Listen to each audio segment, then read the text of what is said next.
Okay, so just getting into the legs.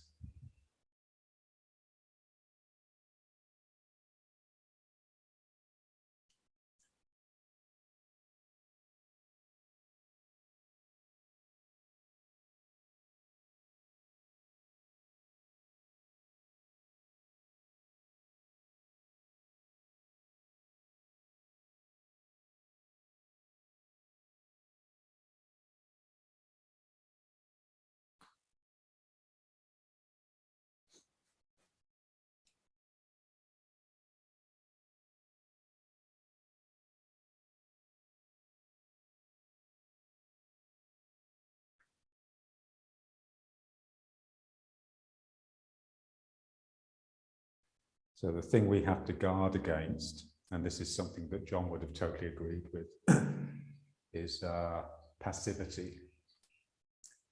Yeah, so not to suffer, to be active. And so we let gravity operate upon us. We suffer gravity in order to stimulate that fight back, which is the legs wanting to push through it.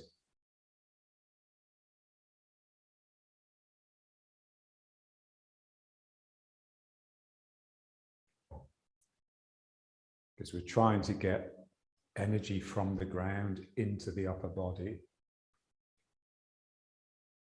So let's just stand now. So just standing. So on the feeling that gravity is just streaming down through me, I have to suffer that. I have no choice. So what I want to do is open up to the suffering of that, open up to my passive state in relation to gravity, just allowing it in, allowing it to take me. And then I want to see the opposite, the other side of the coin, which is my legs countering that to prevent me from falling down. So I want that force to be active. I don't want it just to be a holding force, a force that is just holding me in position. I want it to be something that is pushing up through the body all the way to the top of the head and the ends of the fingers. Otherwise, it just stops here, and then we get that lower upper body separation. The mind can go haywire. Trying to unify the whole body and get it really connected to the ground so that the ground can do its work of draining the head of excess neurotic thought, which it wants to do, but we resist. So I'm feeling this sinking. And I'm also actively producing this flow upwards. So part of me is almost depressive, you know, almost like my eyelids are just drooping. I'm falling asleep into this sinking posture. And another part of me is squeezing up through that and filling the body with energy from the ground. So this is the most important thing, really, in Tai Chi. So they call it central equilibrium. So this idea that your static state is an equilibrium of forces.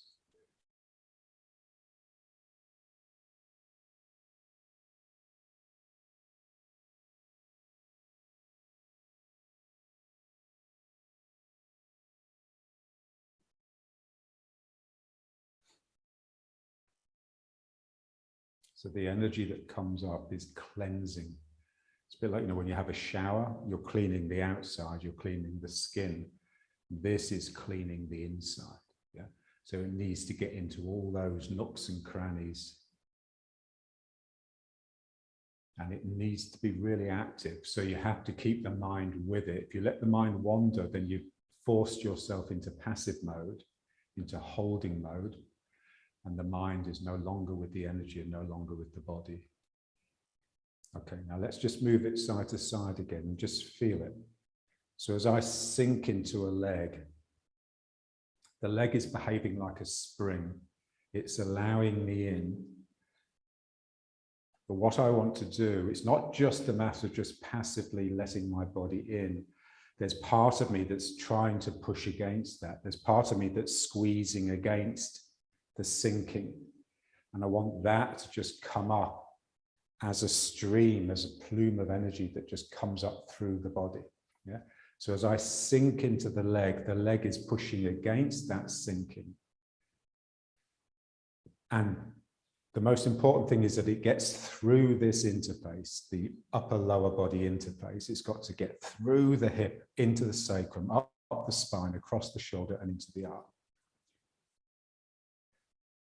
And so we're using the legs very differently than averagely. If you were just standing averagely, you'd be holding your position. You'd be using the legs to induce a stillness. Here, the legs are really trying to move you, but they're just at that point where you would actually start moving. So real balance. And then sinking into this leg and just feel it coming through like a snake of energy that just creeps up your leg, up the spine and into the arm.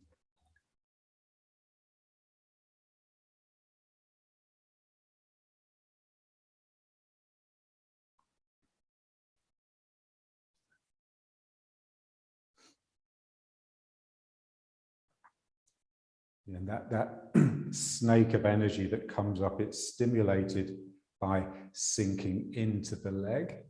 So it has to be produced to stop me from falling down and hitting the ground.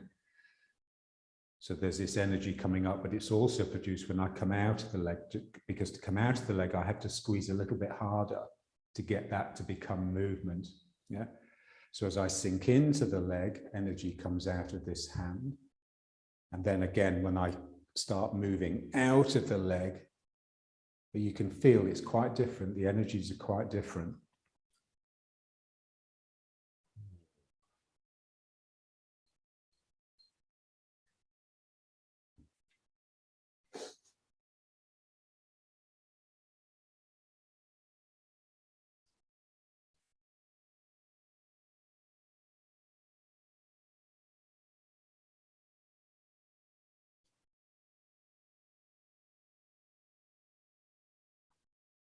And you can feel that the place where it tends to block the most is the sacrum. So if you can get it across the hip bone and into the sacrum, then most of the work is done. So what will tend to inhibit the sacrum is this desire to look at what's happening. If you look at what's happening, because your eyes are on top, you're looking down, and which will tend to push your sacrum back. If that happens, the energy won't get across. So you really need to drive this forward. So we talk about listening. If you're listening, you're in the middle and listening to a 360-degree area. If you're looking, you're at the back looking forwards. So it's that ruins it. So I'm listening to the energy. I'm listening to something coming up. I don't need to look at it.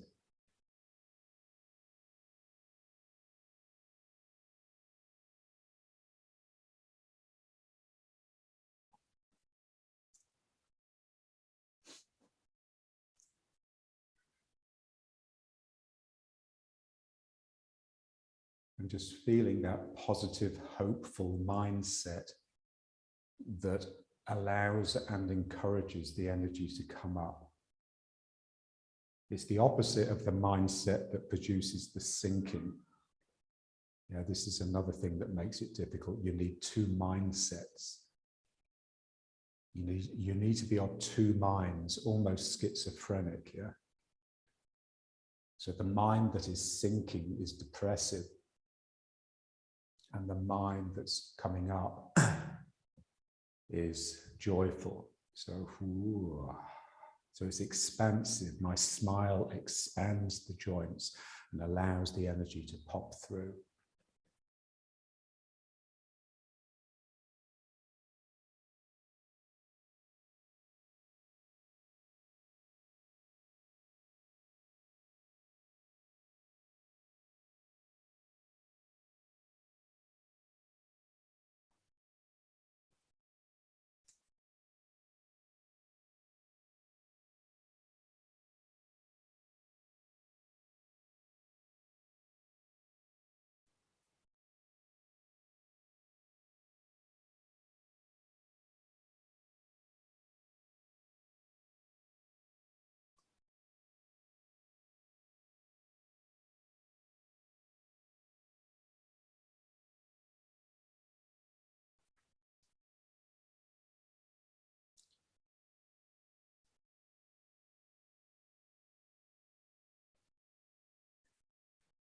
Great. So it's a bit like a siphon. You know, it's like the more you can use the mind to squirt something out of this hand, the more it will suck from the ground.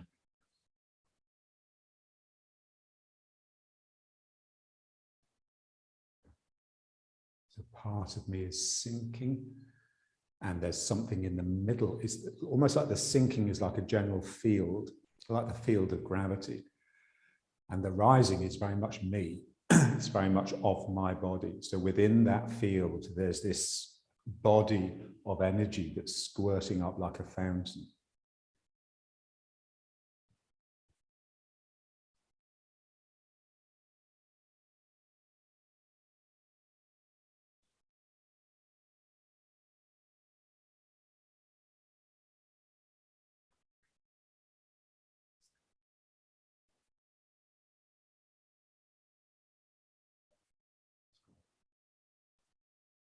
Okay, now let's just bring it back to riding a horse and just feel that.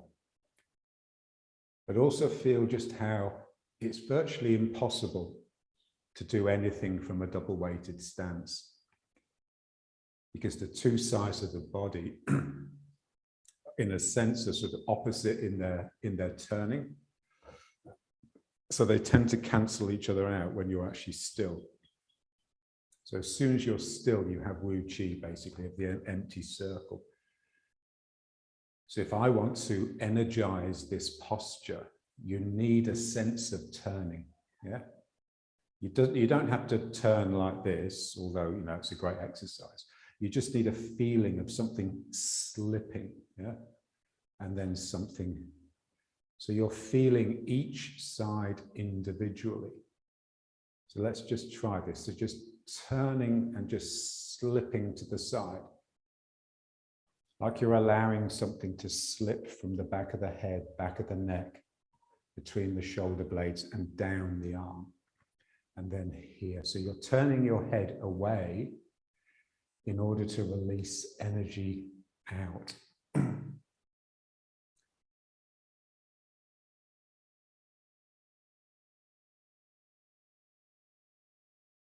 So I'm just turning and just feeling that. Feeling it coming particularly from the back heart down the arm, but also from the sacrum down the back of the leg or the side of the leg, and from the back of the head, like these eyes that come out. And just really releasing, just feeling that, just letting go of the arm, almost like it wants to come out of its socket. So if you can get the feeling in the arm, then you'll be better able to induce it in the leg. It's difficult with the legs because they're supporting you. I want the feeling that this is releasing down.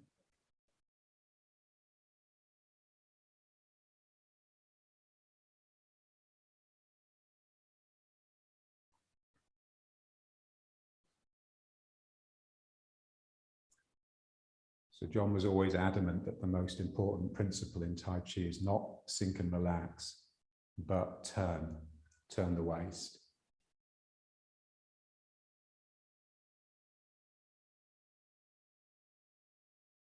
And the turning really is, it's your activity, you're actively turning. You're not passively turning. So the passive aspect is the sink and relax. There you're just sort of letting go to gravity. But now I'm having to work to produce these turns.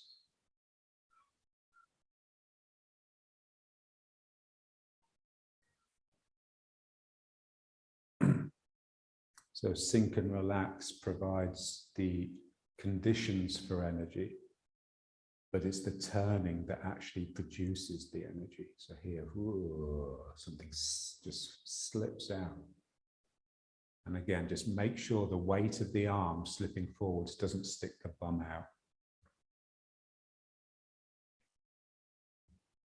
Just feel the position of the sacrum relative to your feet and your head. It has to stay in line. If it pops out backwards, then basically the downward forces have overpowered the upward forces.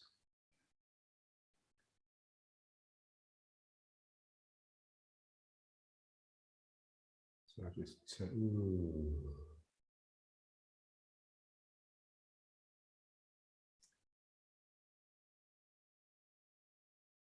So it's like opening something and just letting it something flow out, like turning on the tap. So here I just slowly turn on this tap and the energy just streams out of my mid-back down my arm.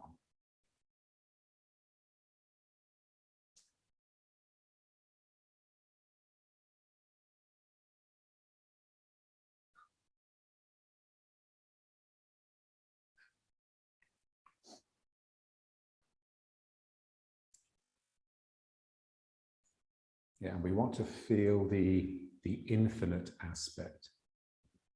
So infinite just means without end. And so feeling the process, feeling the continuity. So as I turn here, there's a moment where I just let it go, and it could flow on forever. If I could sustain that moment, then I would really become part of an infinite process. Yeah. But then there's a point where I just can't bear it anymore, so I have to pull back, and then I can let it go this side.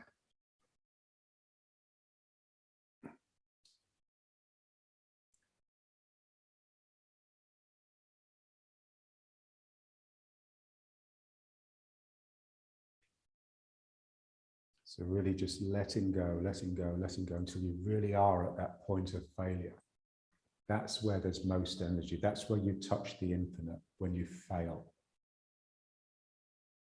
So we just want to stretch. It's like dying, that moment of death. Just stretch it out. Just stretch it out longer and longer and longer and longer and longer.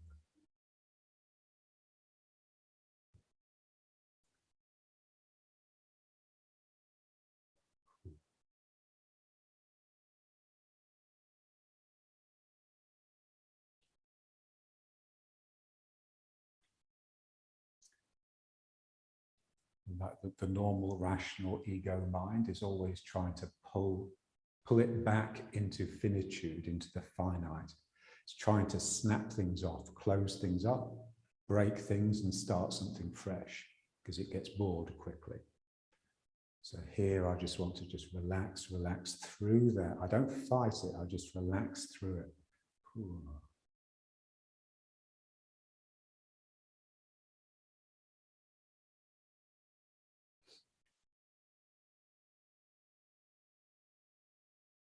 So, I mean, for me, like an enlightened master is just someone who's just with the infinite all the time.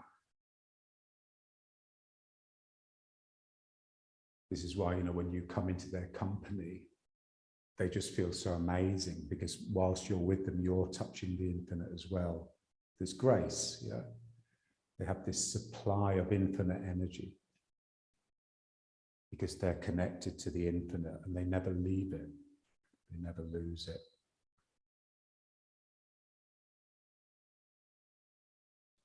Ooh.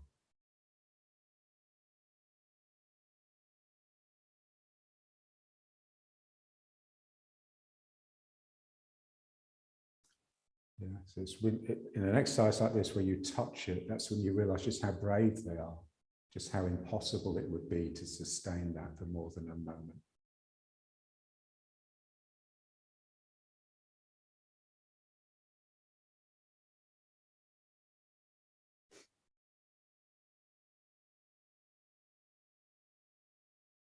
And the infinite is just God. It's just,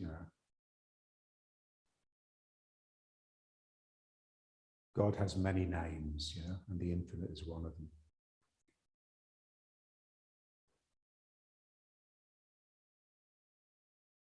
Okay, and now let's just bring it back to stillness, so back to riding horse.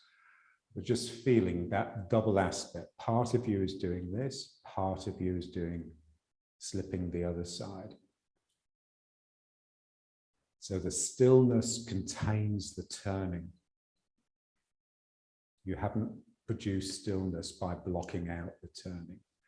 The same as the stillness contains the sinking, and it contains the thrust of the legs all the way through to the top of the head. Remember that time I asked John, where do you feel your root? And he thought for a moment and then just tapped the top of his head.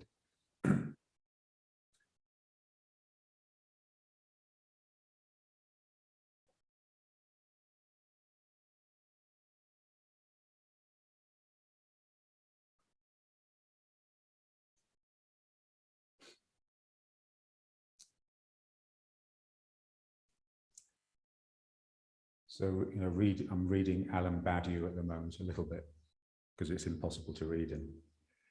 So he's a French philosopher, and he's interested in the infinite. He's interested in mathematics, in infinite sets, you know, set theory. And so, you know, what he's saying is that, you know, we think of our world as eminently finite with the occasional burst of the infinite. He says, but it's actually the other way around. Everything is infinite. So whatever is finite is the intersection of two or more infinite sets, yeah? So just waking up to the infinite all around you, really.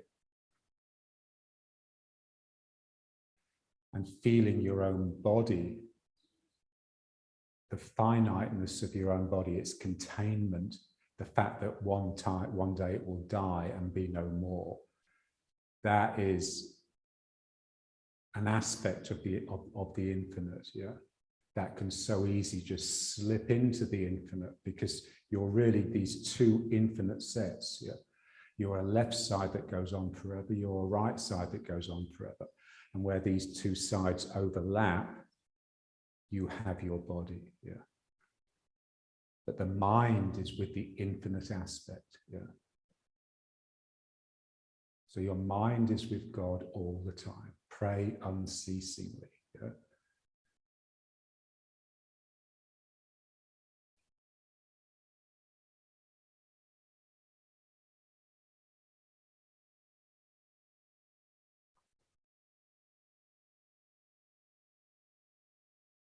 And so, if you like, prayer is just like a positive attitude to the infinite. Yeah? It's something that you do to connect you to the infinite. Okay, so now let's just turn it, do the, you know, this exercise.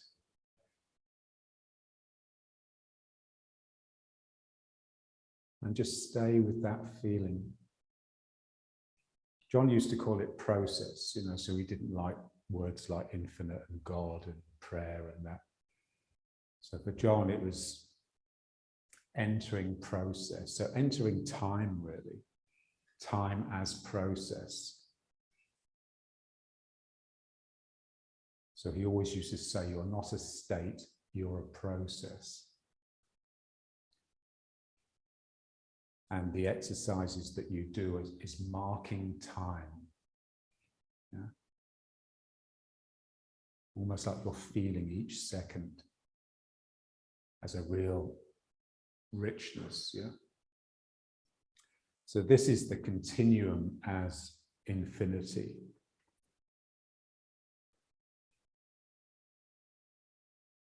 Yeah, so the absolute richness of a smooth surface. Yeah, so here it's the smooth.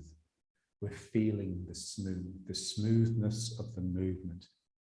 Any 2 points you choose, there will be a third point between them.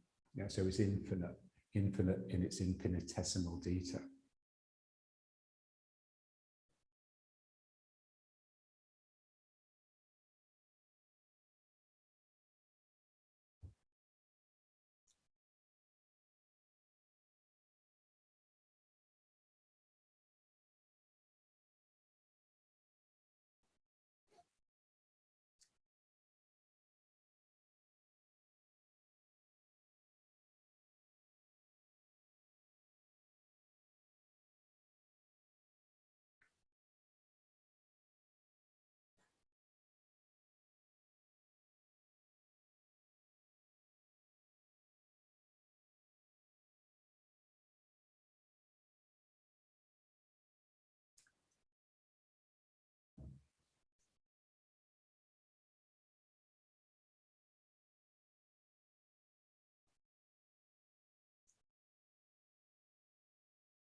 That's it. So just feel these two turns as almost like going on forever.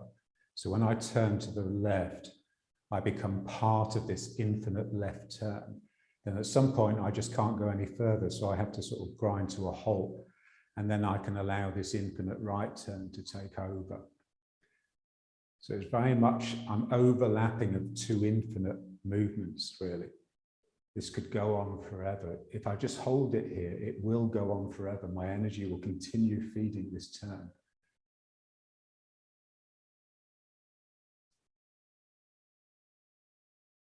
So you always contain a right turn and you always contain a left turn. And which one is being expressed at any particular time just depends upon you. That's your choice.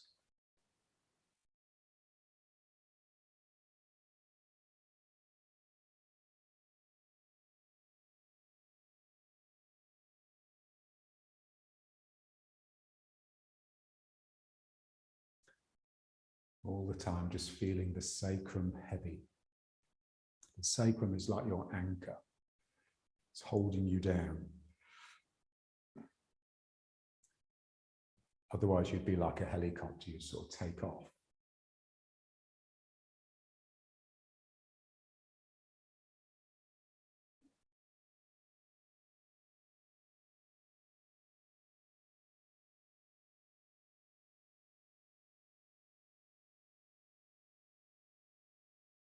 That's it. And then just start getting the breath coordinated a little bit so you can turn one way with the in-breath and the other way with the out-breath. So any exercise that we do that's sort of A-B, A-B, A-B is basically a breathing exercise.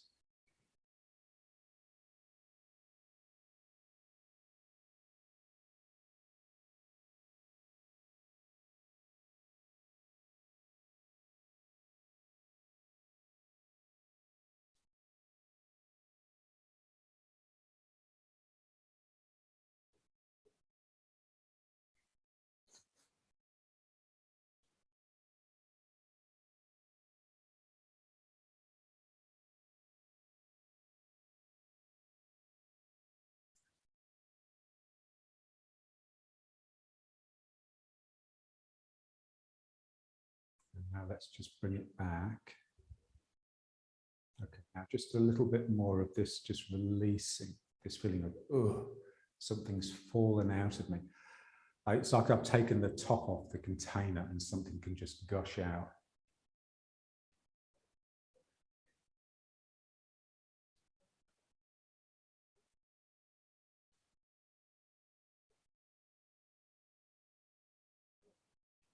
And so that turn to the left really opens up my right side.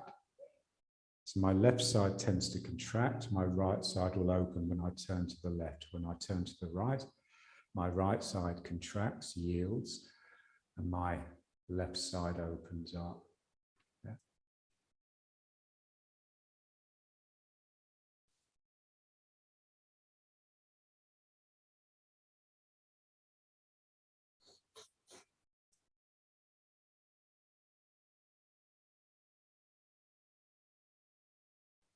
So one side is drawing energy into it, and the other side is really opening up, relaxing, and letting energy flow out of it. The side that is drawing energy in will tend to contract.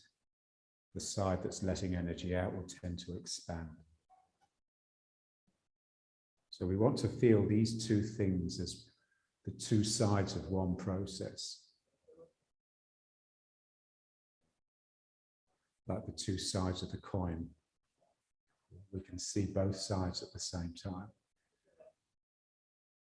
in our bigger mind.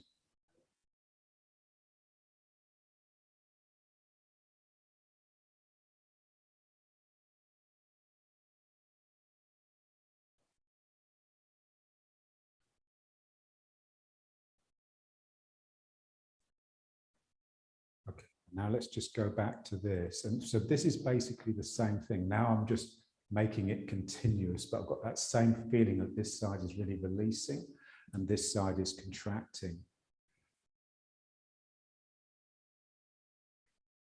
So we just want to make sure that when we do something that's continuous like this, we don't go into automatic. We're just as mindful of the infinite as we were when we were doing it more individually with each side. Still one side and then the other side. One side and then the other side.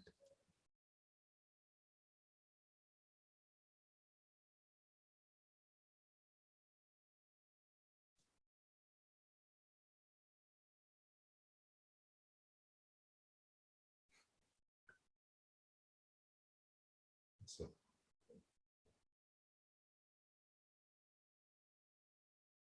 and the more you hold on one side, the more you'll be able to let go of the other. Yeah, so they depend upon each other.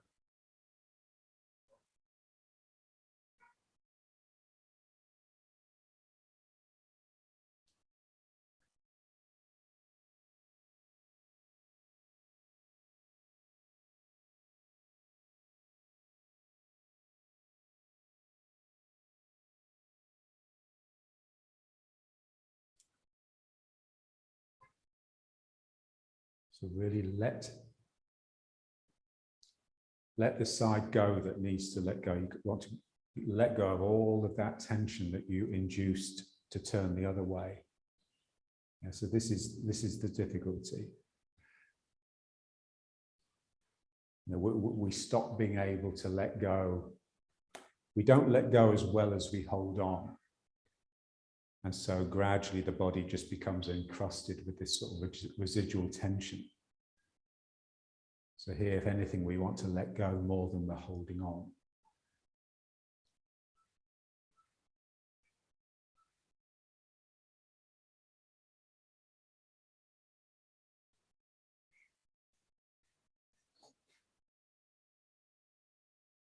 So that's great.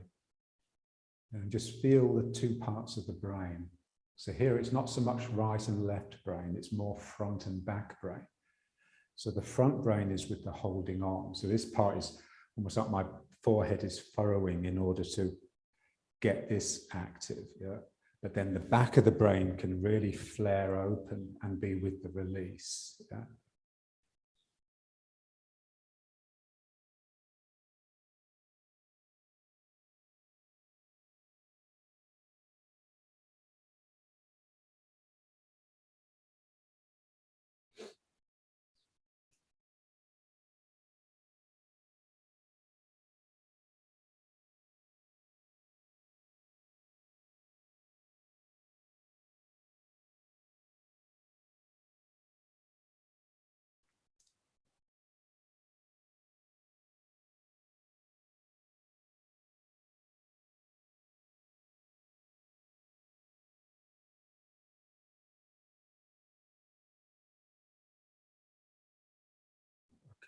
And now let's just bring it back to riding horse.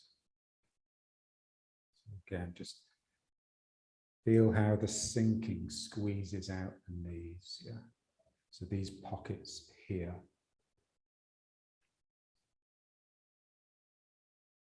My sacrum is heavy. My hip bones are part of my legs. You think of my hands as being my hip bones and this being the thigh. They come across and they hold on to the sacrum from almost like it's from on top. So the bottom of the sacrum and the tailbone can just hang down freely.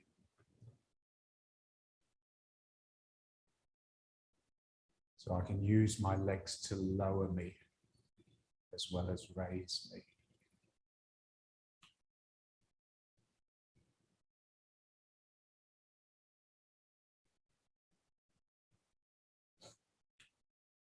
Yeah, just think about, imagine you're on a horse. If you're on a horse, you'd really feel it here. So these would be really pushed out.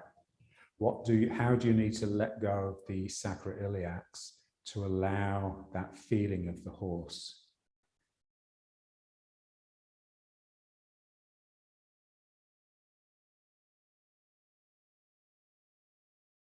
Okay, and now let's just do some breathing proper. So just breathing in and breathing out. And again, we want to feel this as being two infinites. It's like there's an infinite in-breath that could go on forever if only I could keep on. And then there's an infinite out-breath, which similarly would go on forever. So it's my limitation as a finite body, a finite creature, that means I have to switch from these two infinities all the time. But I'm still part of an infinite process, despite my finite body.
So I'm breathing in, expanding, expanding. And even when I can't breathe in anymore, there's still a sense that if I can just keep this expansion going, I'm still with the expansion, even though my body can't go any further. But then there's a point where I need to respire, and so rather than expire. So I have to continue.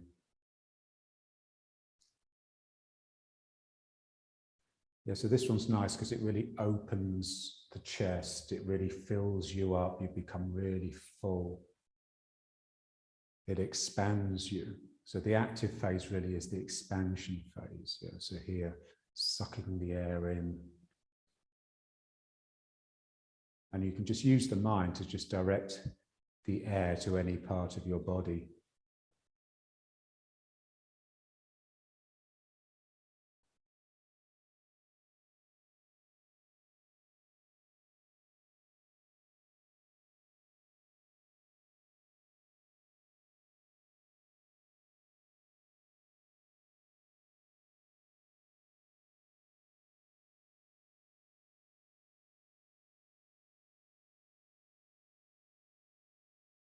Okay, and now let's just bring it back. Feel the sinking.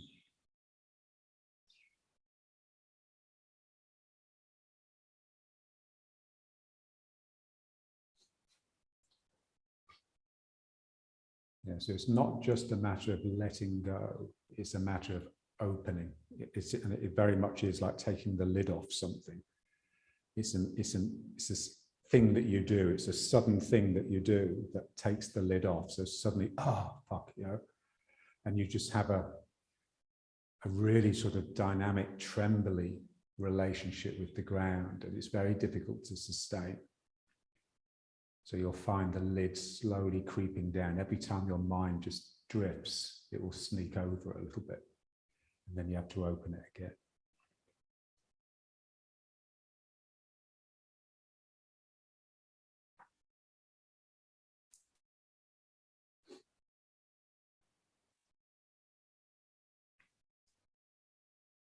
So the first time I went to Sinai here, Nitsan took me, and Mara was with me. And he said, I can't really swim, but he said, you know, you must bring flippers and a snorkel, and I'll teach you. Yeah. And so after I'd got over the fear of breathing when I felt my face wet, we went out, and it was amazing because it's only about this deep from the floor, and then you've got coral and all the fish, and it's like a completely different world, really exotic and marvelous, wonderful. And then we were going, and Nitsan just took me off the reef, and suddenly, instead of this amazing detailed world beneath me, there was just this black void, you know? And the terror the terror that overtook me, yeah, as a new dimension opened up, yeah. And so that's the sort of terror. It is terrible, it's terrifying, you know, when something opens up and you're just suddenly you're thrust into a higher dimension. There are more dimensions available to you than the very few that we have when we're locked in our normal world. Yeah.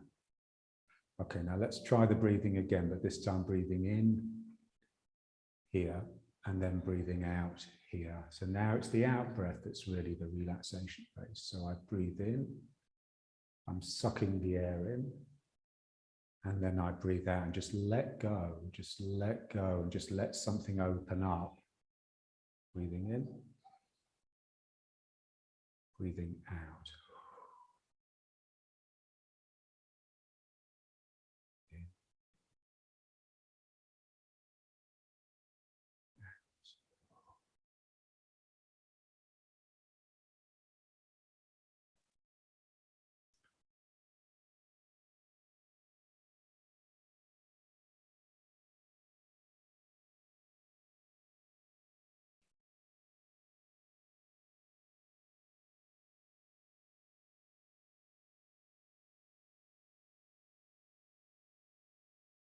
out.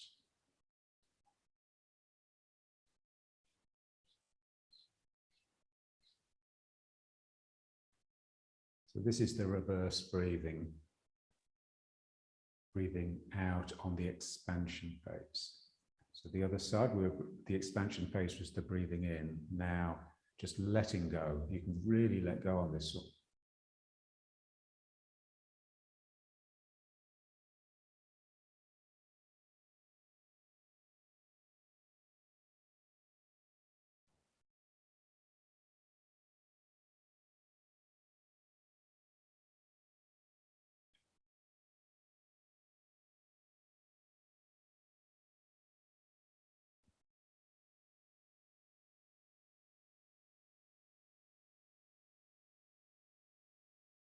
And now the same breathing, but just pulling into the belly. So what we want is for the min meng to feel like it's squeezing backwards and your tail coming under a little bit. So you have to be really careful of the tail, because if you pull it under too much, it will bunch up and just get tense. So you need to stick your tail out behind you in order to get it to relax, and then you can pull it under. So it's a strange business with the tail. So this is getting my min meng to sort of be the furthest back part of my back when I'm breathing in. When I finish the in-breath, my min meng is further back than any other part of me. And then when I breathe out, I let it come forwards. And now it's the closest in of my back, apart from maybe my neck. And then pulling in.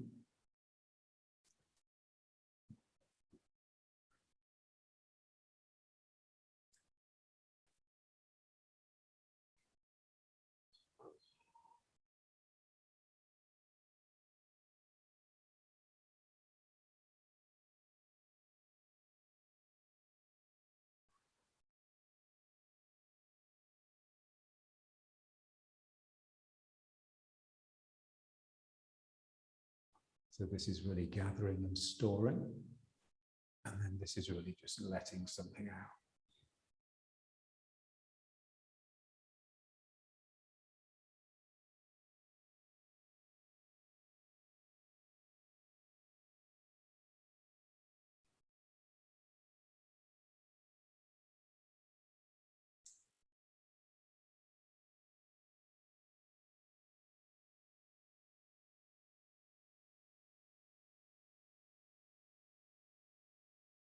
Okay, and now let's just bring it back.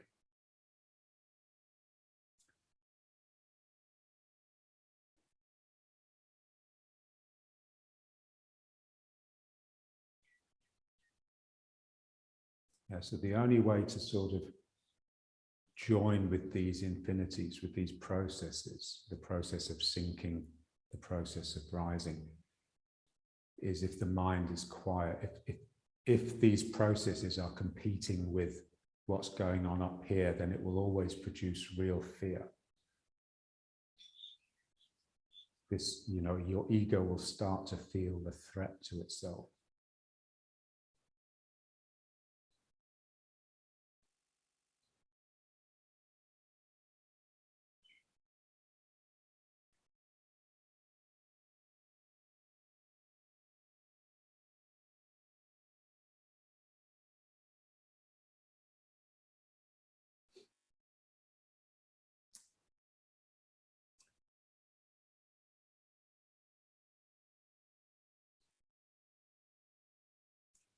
So for me, it's almost like a sense of getting into a process that is not dependent upon life or death. Yeah? A process that will have some sense of continuance, regardless of my discrete, finite span.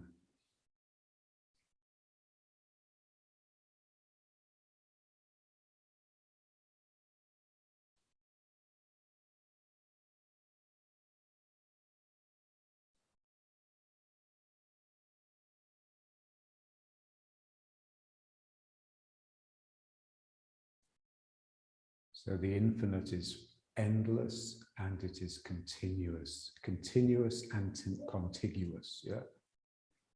So it's always joined. It's like, you know, if you see the objects in the room and then just feel the space that's around them, it's just this continuous volume that's just has these sort of holes in it where there's an object. So just being with that rather than the objects. Yeah.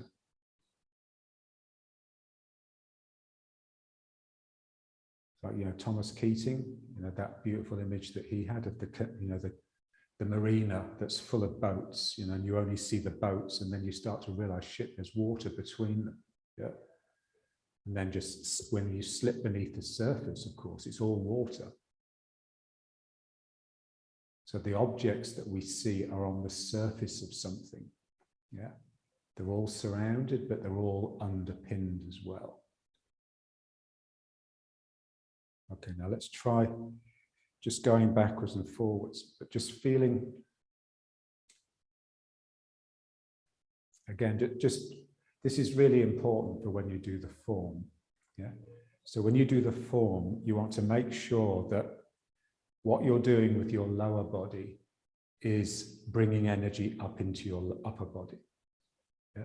So when I come into the front leg, my body is moving forwards, but my leg is pushing through that and into the opposite arm. Yeah? So my leg isn't just receiving my weight and holding it. My leg is trying to resist it, is trying to push through that. Yeah? And then when I go back, my body is sinking back and down, but the leg is trying to find a pathway through that body. This is one of the reasons it needs to be really relaxed and open, just so the supporting leg is no longer simply supporting, it's actively producing energy. Yeah? So as I sink into the leg is pushing through me.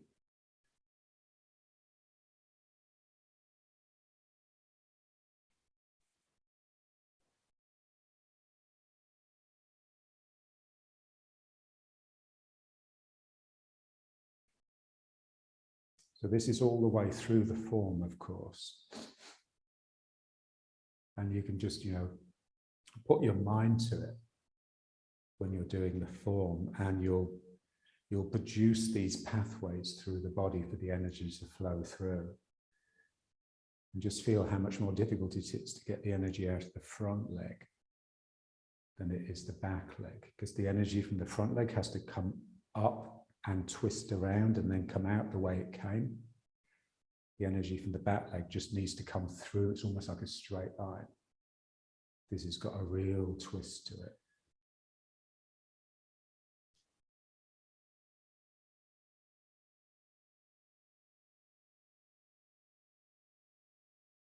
So back leg energy is naturally straight, front leg energy is naturally spiraling.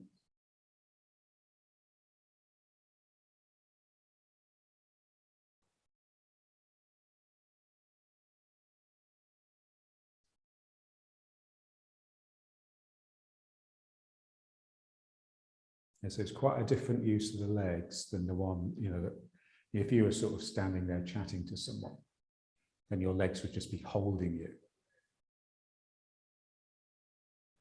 So here my leg is trying to push back, but it hasn't quite reached that point of enough strength to send the body back, but it's really right at that point. So very much like a spring, I sink into the spring, and then at some point the spring throws me back, and I just stretch out that moment where everything's in balance. Ooh, sinking back. Ooh.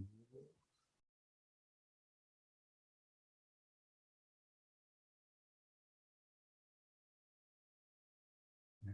So as you sink into the leg and this arm comes out, just feel that line expanding, so all the joints are opening up on it. So you have to use that positive mind. Wow.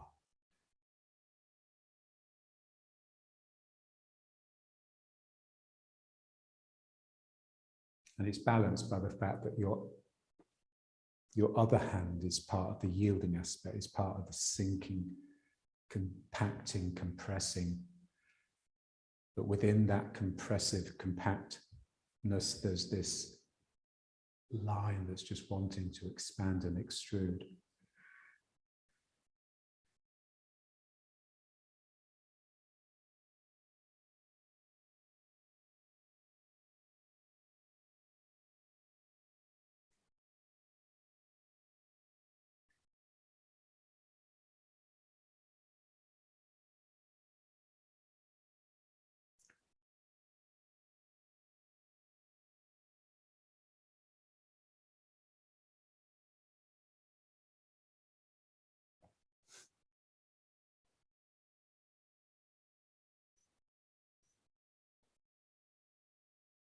And again, just feeling it as an opening. Yeah. So I let go and then I open the channel, and I can only hold that for a split second, a fraction of a second.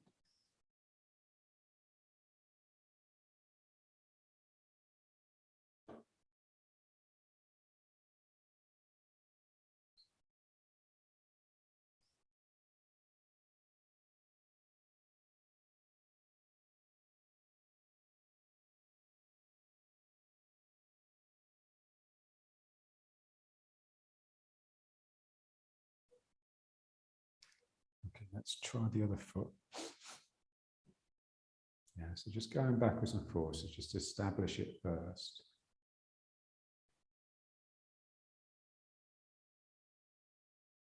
And just feel, as soon as you start bringing the weight into the leg is already trying to push you back like a spring would if you were to press on a spring. As soon as you touch it, it's pushing back on you, but not very strong. It's only when you get deep down that the spring becomes strong enough to push you back. So as I go in, it's already sending energy up, but now it's at its maximum, and then it will take me.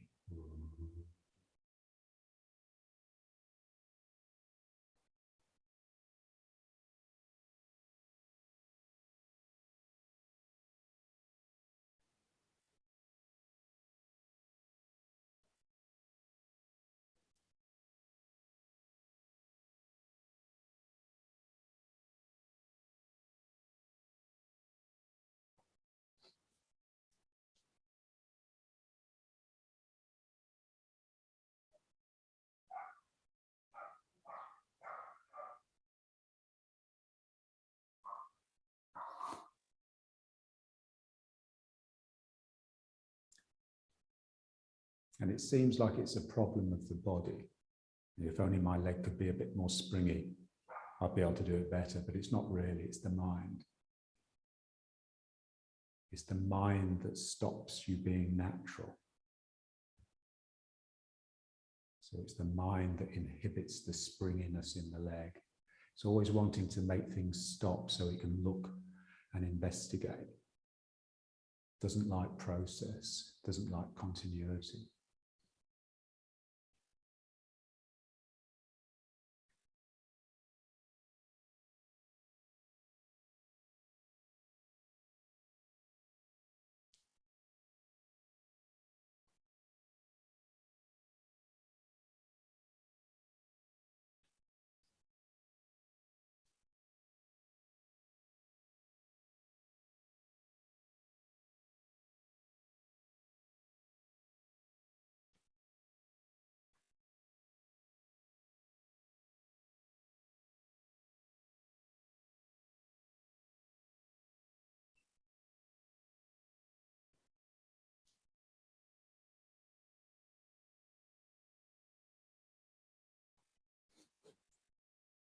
All the time at the back of your mind, there's the heavy sacrum.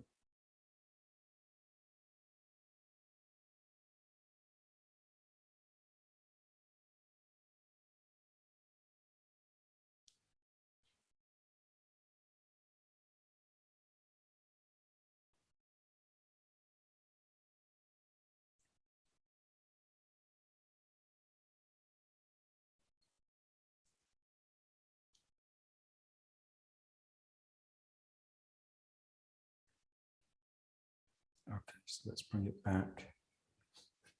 Riding the horse.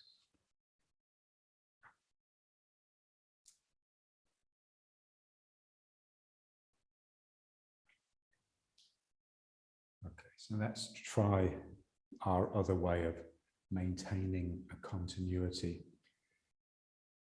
without becoming habitual, which is the figure of 8. So just round the hips. So here, so yeah, so in a figure of 8 is really just 2 balls that hold each other. Yeah. So we want to feel the ball, the roundness here as being an expansion. Yeah. So as I turn here, there's a moment, whoa, where it just becomes enormous, and then it has to come back. Yeah. So that's the point where it just opens out into the infinite, where you take the top off the container. Yeah. So here it's like, ooh. And then, you know, you have enough compassion to reach around that. You know, so part of you can just bring it in, you know, instead of just pulling back the way you came, you just send your mind around it and draw it in. Yeah, so 1. Just feel it in the heart. It's almost unbearable. It's like the heart comes up into your mouth.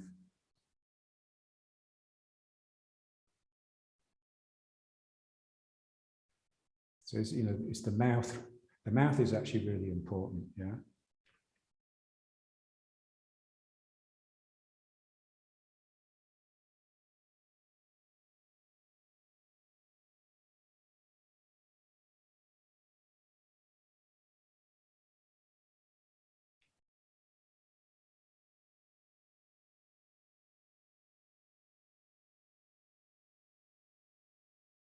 Yeah. So the void is like the open mouth.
So you can really see why we like to be stuck in the middle, because the two sides are these enormous voids, which are quite difficult to face, yeah, quite difficult to open up to. So just feel the two arms, yeah. So we've got the arm that naturally opens out, which is the front one. The one that's behind is almost like the dark side. But you want that to open up as well. That's quite mysterious, that hand.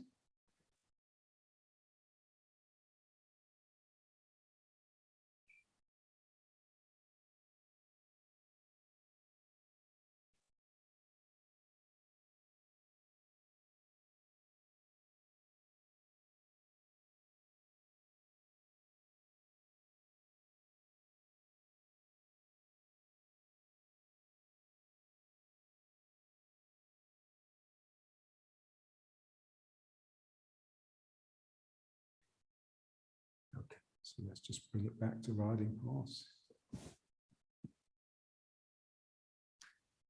So the sinking, the heavy sacrum in the middle of the field.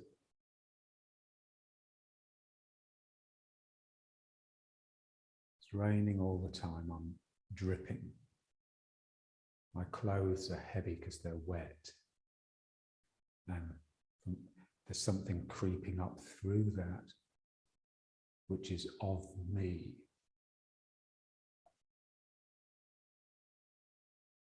But it's an egoless me. But you only encounter that when it's forced out of you. Spirit will only show itself when it has to. You know, we live in such a comfortable, spiritless environment now that spirit has become the exception rather than the rule. So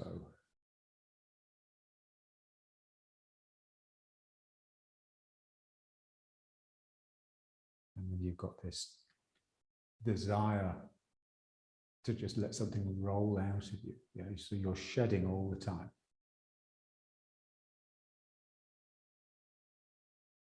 So when you're standing still, it's just full of movement. And then just bring it back to attention. And we want the same thing here, but just on like a really small scale. So the most important thing when you're in attention is to have the legs just a tiny bit bent. So you're not locking this artificial stillness into yourself. You've still got the process of sinking, the process of rising, the process of turning. All these different infinities in overlapping, superimposing, and that produces you.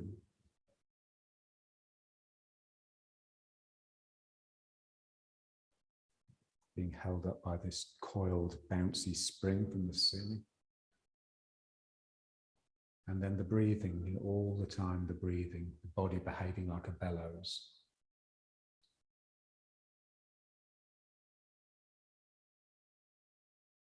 So you're exchanging with the world all the time, not just through your senses, but through your breathing and your your perspiration.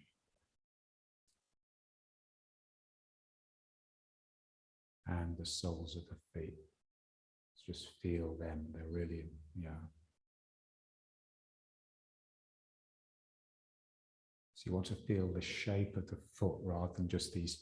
So you're not like a duck with these two sort of flat feet stuck on the ground.